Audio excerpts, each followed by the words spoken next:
Okay, in this video I want to start working and try to make an fsl, and fsl, that stands for freestanding lace.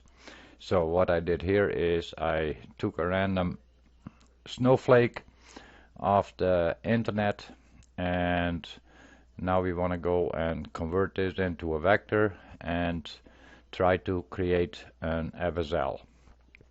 So in order to get a good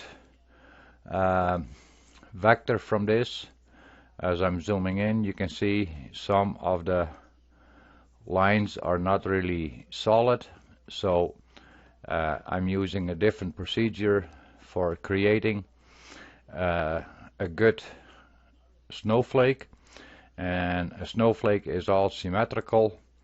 So what I'll do here first is I'll straighten the image as much as I can.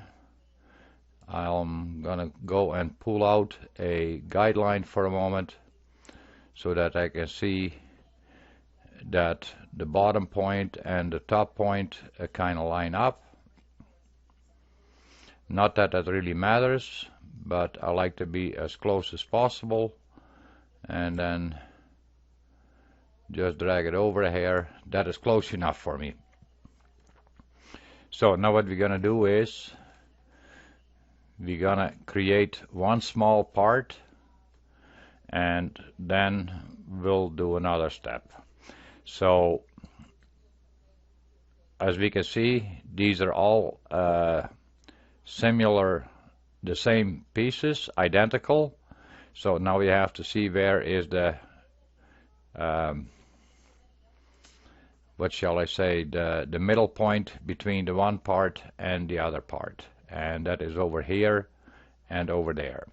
So what we'll go and do is we'll take the Bezier tool and we'll start drawing here, and I could use my control to draw really straight lines in a certain direction, but I can just follow this line, and I quickly make a few clicks, and now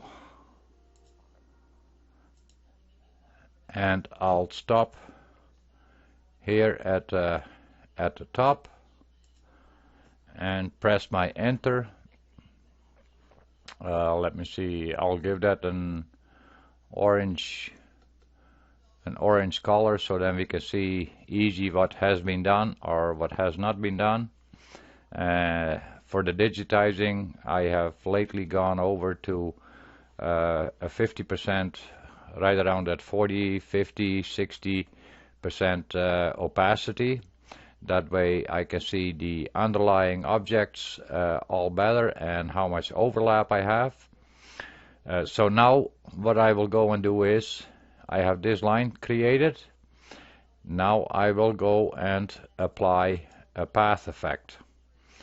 And I go, and if you don't have the path effects over here, you can go here to the path and path effects, and then it will be over here.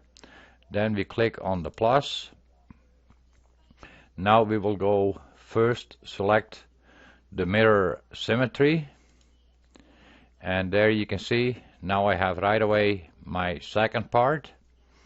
Then what we'll do is we'll go to the path effects again, and we add one more, and we go and rotate copies, and that looks like a mess, but that will straighten out in a few moments. There we first want to select how many copies we want, and as in this snowflake there are 6 identical pieces, so the number of copies what we want is set at 6. And also what we want is, because a total circle is 360 degrees, so divide that by 6, that makes the rotation angle 60 degrees. or just a straight number 60.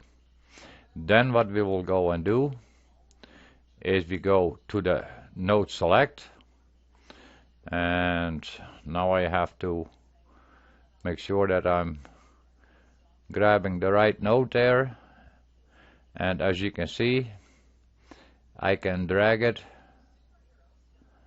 and line it up pretty close, and I'll zoom in a little, and in the snapping there is a possibility of snapping to the guides. Now I have to see guidelines is selected there, so hopefully it will. There, now we can see it snapped to the guide, and as you can see we getting clean corners over here. So now we have a symmetrical snowflake. Now that we are in the node select tool, if we want to make an adjustment to one of the nodes, now watch what will happen to all of the other pieces. All the pieces what we changing, they all changing. You can see they all have that point added now. Here if I curve this line, it will curve the line on all the pieces all the way around. So this way you can make create really symmetrical designs, and you can also use this effect with multiple objects at the same time, but then you first have to group them together, and then you can make all these adjustments. Now that we have this created and satisfied with the result, then what we'll do is path object to path. Now we see that everything is has the nodes, and now we have to make a few adjustments yet, or adjustments. We have to join the corners of the nodes. So I can select these nodes and then join them, and where the next section started, I have to grab two nodes, join them, and I can go around. I can multi-select also by going here, select those, and now see where is my next one. Hold down the shift key and drag a box around those two. Hold down the shift key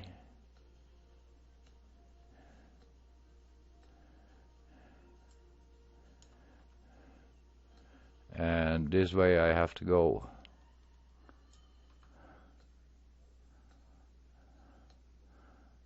move it around, select,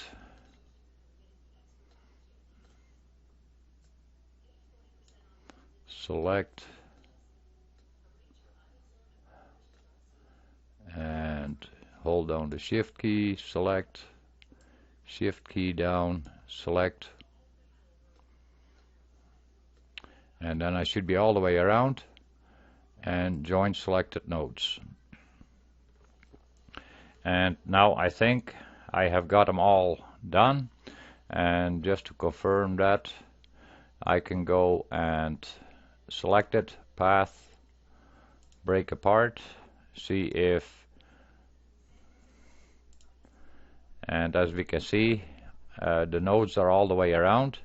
If there would have been a section forgotten, then there would be one section what would not have any nodes. And we can also check it by going institch params quickly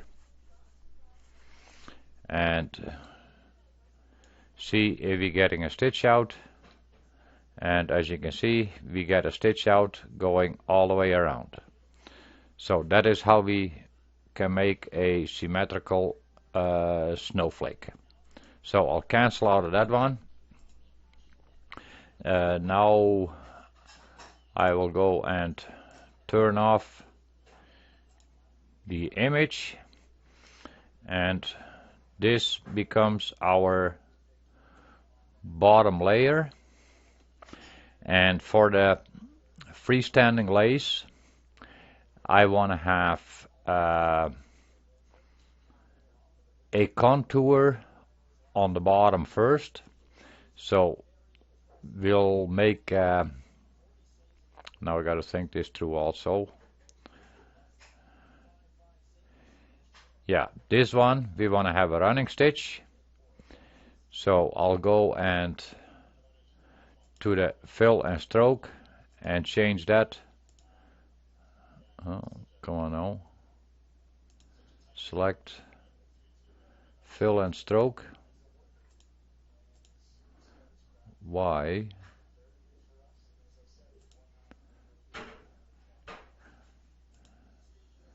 Oh, for some reason the path was not selected. Now I should be able to. And we want to make that a dashed line. Then we want to go extension, ink stitch, params. And the running stitch length, I like to increase that. The running stitch length, we like to go fairly high if possible. We don't want to have too much distortions in the corners, so I like to go here 2.5.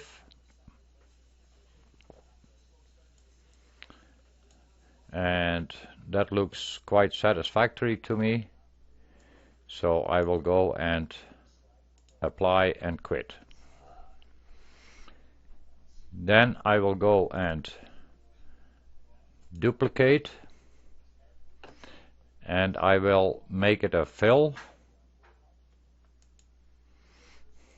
and no stroke. And what I also want, no, that should be okay on this one. No, it might be good to go and path. I'll go and outset. No, that's too much. Edit, undo.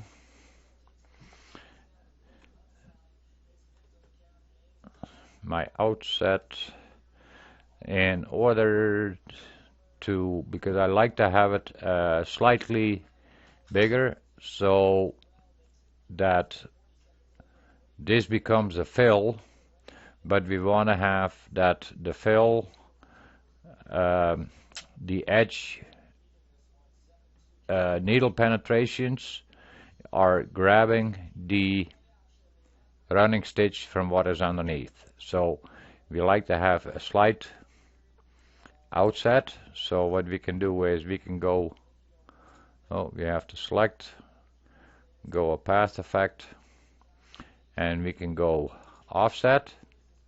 And now I can set my offset, and I'll go only a 0.1. That should be okay. Then what we'll do is extension, ink stitch, params. And now we want our fill stitch. We want spacing between the rows. Now I gotta see here for a moment.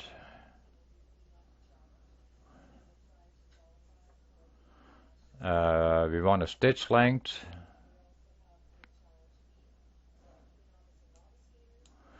for 4 mil and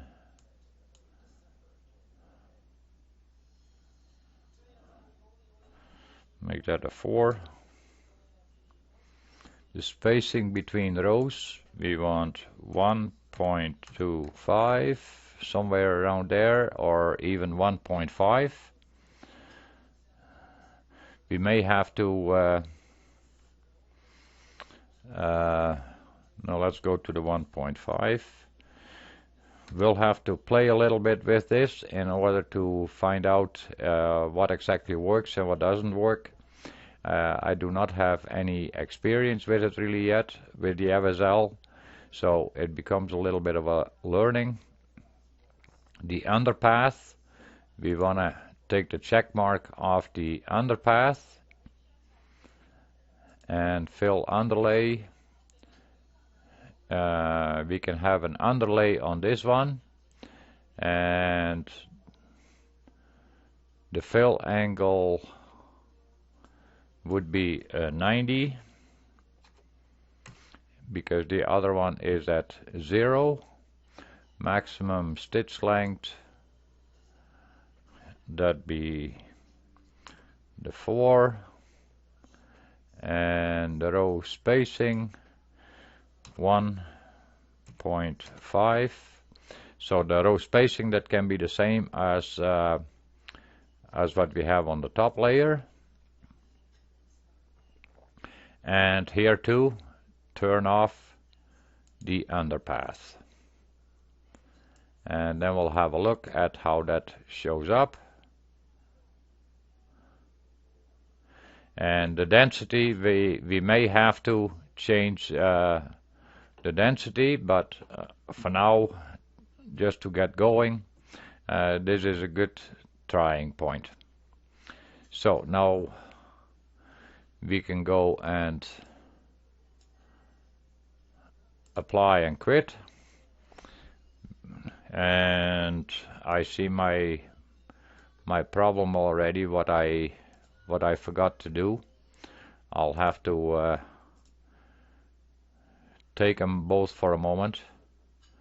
I was gonna go and make it in a 4x4 hoop, so I'll change my page for a moment. So I'll go to my page and I have to select that page, and I go to my 4x4 hoop. Okay, so there I have my 4x4 hoop, and now I'll select it, have the lock on, and I should turn snapping off in order to. Okay, now it makes more sense to me what I wanted. Okay, because I thought already there didn't seem to be too many lines going across in the params, so let's go and check that for a moment. Institch, visualize in the simulator, and I'll speed it up here, and as you can see, that gives a better network. Now what we want to do is we want to some of them, they will say 2 lines going across of each other is sufficient. Some others, they will tell you and you need 3 lines going across. So it becomes a little bit trial and error on what works for you. It may depend also on from design to design on what would work best. So I'll close out of here. So that is the bottom layer. Now what we're gonna do is we're gonna create one more layer over top. So I'll duplicate this one, and I'll give this one a different color for now, and we will go, and this becomes our third layer. So extension, ink stitch, params, and I like to use the same settings as on the last one, except for the fill underlay. So in the fill stitch length, running stitch length, and that should be okay. Apply and quit. So now we have 3 layers of stitching on top of each other. On the bottom we have a running stitch.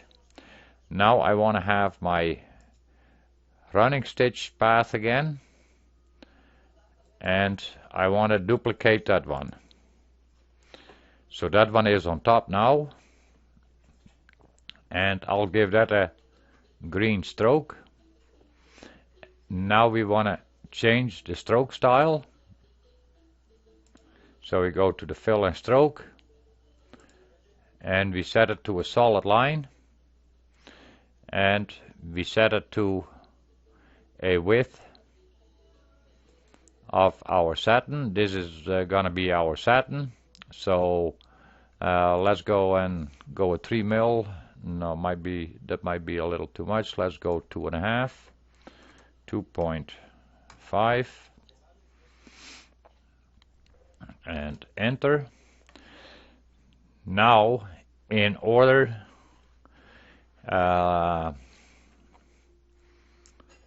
for this to become a nice satin stitch, we can try, well, let's go and do it. Let's go to ink stitch and 2 old satin, convert line to satin. And as I can see already, there are some corners what would need fixing. And let's go to the params and have a look at the params and see how that shows up. And custom satin column. So because of, oh, it's taking everything into account right now. And as you can see, there are a bunch of the rungs what need all adjusting, and there are a few corners too. Here is one corner, and there is one corner. So I'll cancel out of this, and I'll go undo. So now I have my solid line again.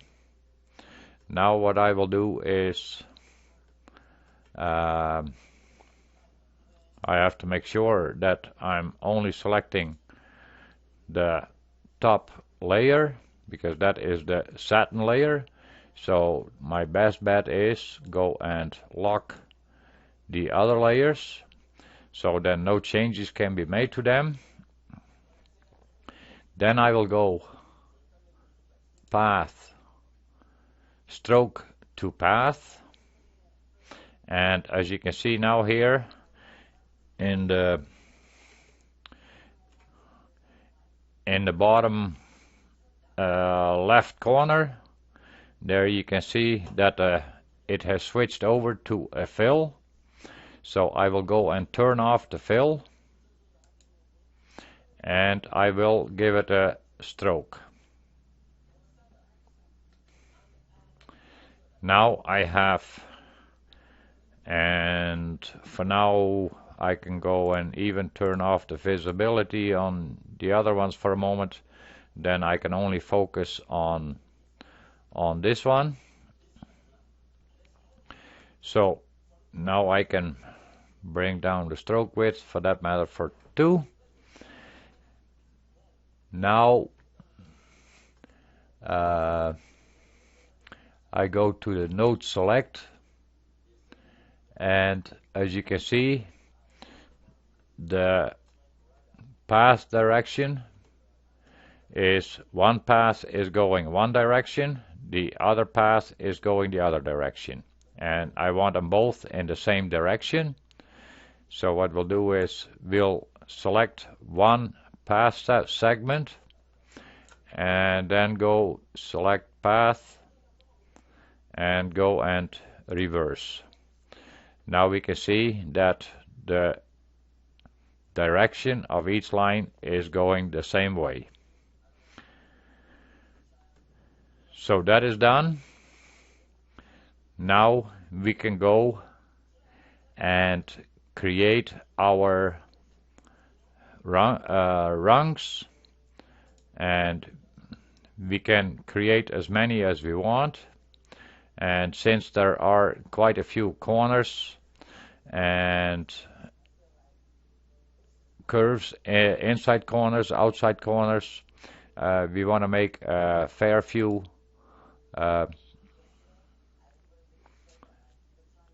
rungs, and so yeah, this becomes a little bit of a tedious thing. I probably will not go all the way around, just to give you the idea, because I like to have in each section, I'll zoom in a little closer, in each section I like to have a kind of two rungs, so I can control my stitch direction the best possible.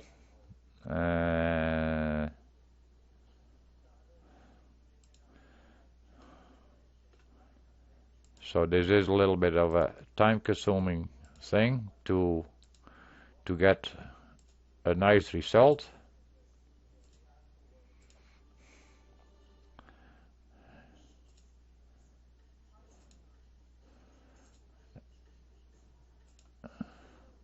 This way, once we do the simulator, and if there is a section and we don't like the angle of the stitches, then it becomes easy to go and make a few adjustments by sliding over these rungs.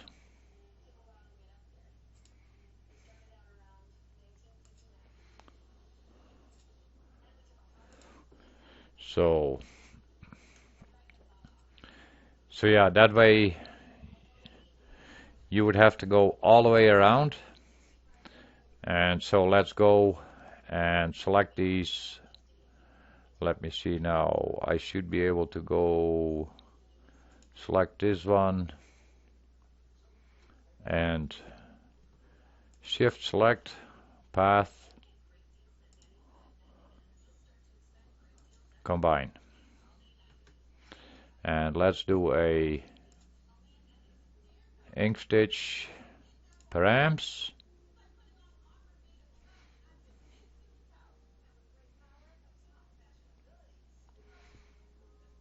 So we'll get that we get a running stitch along the path, and that is a good sign that we get this printout. Then we go check mark the running stitch, we go to the satin column, and with a satin column, let me see the spacing. We may want to go a little bit more dense. We have to be careful with the density of the zigzag spacing, due to the fact that, and you want to watch out when the order this is going to be stitched, because the outline, the finishing outline, I would stitch very last because of the density and because of the The stabilizer, what is being used, it becomes important part that you don't go and punch out the stabilizer with your satin stitch. So, and for it to hold together, we want to make sure that we get all the underlays, and you may want to give it a slight inset. I would not go and give it too much. And the contour underlay, that is pretty high, say a 0.1. And the center walk, we could go with a longer stitch length.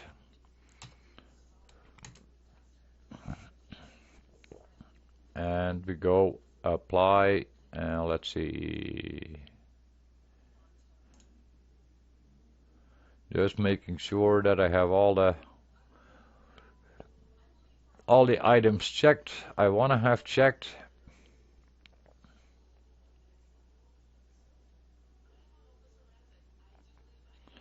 And I think it's all there.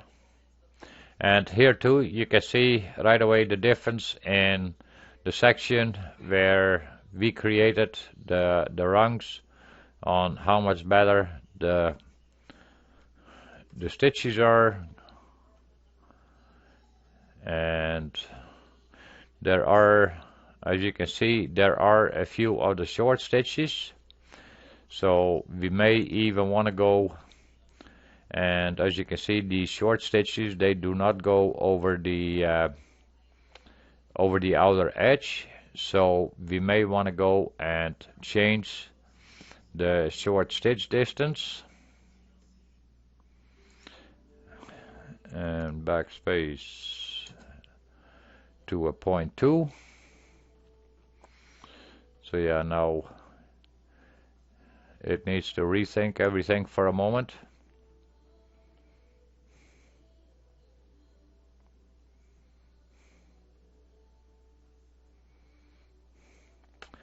And as you can see, there are some funny, weird things going on over here, but that will all straighten out as all the rungs are being put in.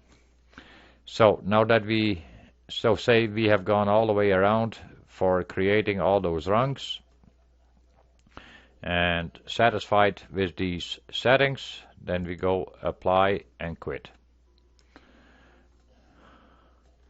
And that should give you a starting point for the fsl, for creating the base, and that it will hold together. And so my next video is then planning on putting some inside satin stitches on here, what may need some readjusting, and we can go and turn these visibilities on for a moment, turn off the lock, and the image, I don't need the image anymore, so turn that one off. And the Bezier tool was going, so now I'll go and select everything, and we'll do a ink stitch visualize simulator.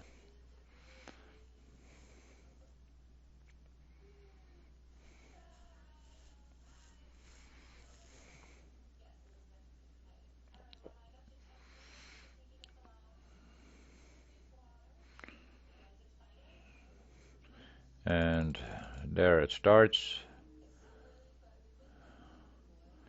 As you can see, that should be, this is there one layer missing, or is it because of the color? Okay, there is one missing yet, so let's go let's see, that is the running stitch, and that is a fill, and that is a fill, and that is my okay. Then we have to make one more, duplicate, and that needs to go down one. And let's give that a light blue color, and that one was supposed to be a ink stitch fill tool, and we wanted that at a angle of lines, and we wanted that at a 45. Enter. And we want to make sure no the underpath and the underlay, yeah. Apply and quit. So now we should have all the required layers. So the first layer, that should be a running stitch, then one fill stitch, one fill stitch, and for some reason there might be an extra fill stitch here, but let's go and double check, see what kind of settings there are.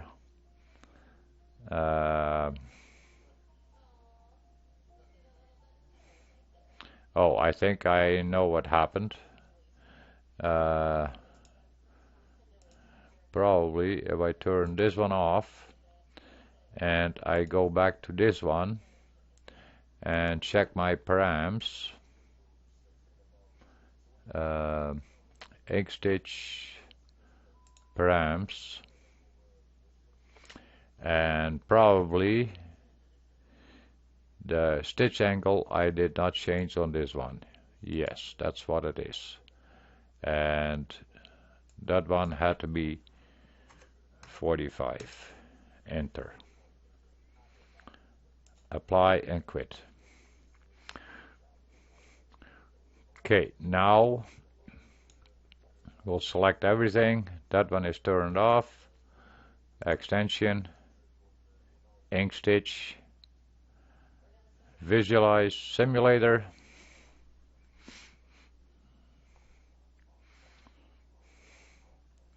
So because of with the fsl there's so much going on, you really have to check all the settings on each of the layers or each of the objects, on making sure that,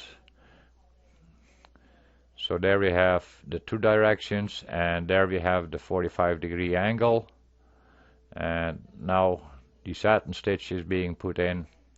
So this should give you a good starting base for your fsl. Okay, I hope this is first enough information, and like I say, the satins I will, for the next video, I will get that all straightened out, and then we will go and put something on the inside. Okay, thanks for watching and have fun digitizing.